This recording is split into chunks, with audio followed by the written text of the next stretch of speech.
The Legend of Zelda, definitely one of the best video game franchises of all time. Almost guaranteed to get perfect 10 out of 10s with every release. But why is that? Take the newest iteration, Breath of the Wild, and my point becomes clear. 3D Zelda games will always get a pass, where other games will not, just because it's a Zelda game. Now, I'm not arguing that Breath of the Wild isn't a good game. It definitely is. But is it a 10 out of 10? I don't think so. This game has more problems than any 3D Zelda game in the past, by far. Frame rate issues, bad voice acting, bare bones menu options, a barren open world, lackluster boring story with non-memorable music, and only 4 dungeons that can be completed in about 30 minutes, with some of the most embarrassingly easy puzzles to date within those dungeons and the 120 shrines. So why is this game sitting at number 4 all-time highest on Metacritic?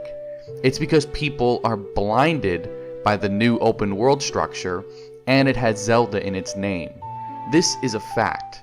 Compare this game to any other open world game in recent memory, and it's laughable.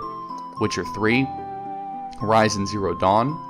These are just 2 examples of games that do the open world structure way better than Breath of the Wild did.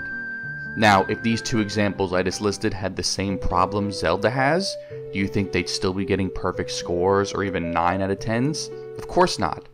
Zelda gets a free pass, and it's time we start holding Nintendo accountable that they are still playing catch up when other companies have far surpassed them.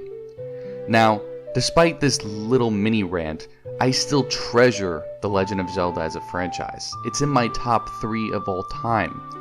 But that doesn't mean I will blindly accept and love any game that comes out just because it bears the name. Breath of the Wild is a deeply flawed game, and no matter how die-hard a Zelda fan you are, you need to be honest that this game is nowhere close to being a masterpiece. I would like to give them some credit and that this is their first time making Zelda open world, but then Guerrilla Games just made their first open world RPG ever with Horizon, and it blows Breath of the Wild out of the water. Nintendo at this point is lazy. They thought they could slap an open world on Zelda and everyone would eat it up. And sadly, this worked. People ate this open world up like it was served to them on a silver platter. We need to start holding up our favorite games to a higher standard. It's time to start showing Zelda and Nintendo tough love. And then just think of how a sequel similar in style to Breath of the Wild could be in the future.